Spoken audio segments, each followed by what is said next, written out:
ini urusan Nabi dihina. Saya setuju, kita boleh marah terhadap orang yang menghina Rasulullah, tapi nggak boleh anarkis. Saya setuju. Kenapa? Karena kalau Nabi dihina jangan anarkis, tapi orangnya dibunuh. Jadi jangan anarkis, bunuh orang yang menghina Rasulullah.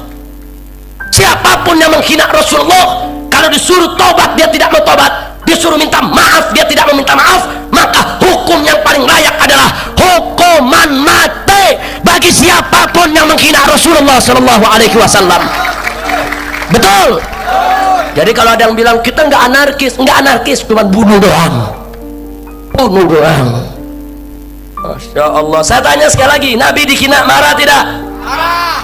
Nabi dihina rela tidak? Ridho tidak? Betul. Nah, jadi kalau Anda masih ada di sini jauh dari kami, minimal doakan kami yang sedang berjuang, saudara. Kita nggak peduli, mau ditangkap, mau dipenjara, nggak peduli. Kami nggak ridho Nabi kami dihina oleh siapapun, termasuk oleh Amerika Serikat sekalipun, saudara. Jangan Amerika Serikat merasa negara besar, tentaranya kuat, senjatanya kuat, terus dipikir umat Islam takut untuk menghadapi dia. Tidak. Tapi saya ingin sampaikan kepada umat Islam yang ada di sini, yang saya takut hanya satu, Pak. Yang kami takut hanya satu, bukan Amerika menyerang Indonesia, tapi yang kami takut adalah saat Amerika menyerang kita, Allah tidak mau bantu kita, saudara. Itu yang kita takut.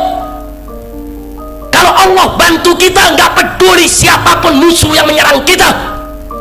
Kenapa saya takut Allah tidak bantu kita, Allah tidak tolong kita? Perhatikan firman Allah dalam Al-Quranul Karim. Allah menyatakan, intan surullah yansurkum wa yuthabbit aqdamakum.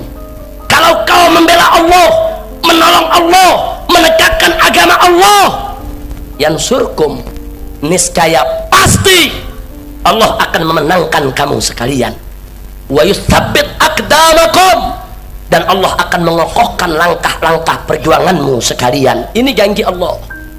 Kalau kita bela Allah, Allah menangkan kita.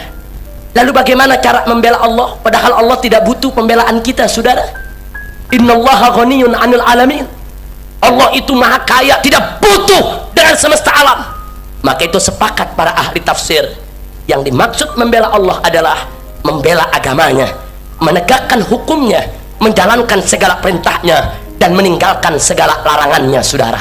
Jadi Allah janji, kalau kita jalankan hukum Allah, kalau kita tegakkan hukum Allah, Allah akan bela kita, saudara. Nah, sekarang mari kita lihat di Indonesia ini, inna lillahi wa inna ilaihi raji'un. Syariat Islam ditolak, hukum Belanda dipakai, syariat Islam ditolak, hukum kafir di KUHP itu Belanda punya, kafir. Saya mau tanya, Belanda jajah kita 350 tahun, kita merdeka sudah 50 tahun lebih. Nah sekarang berarti hukum Belanda itu sudah berlaku lebih dari 400 tahun. Pertanyaan saya, kalau hukum Belanda orang kafir boleh berlaku di Indonesia 400 tahun,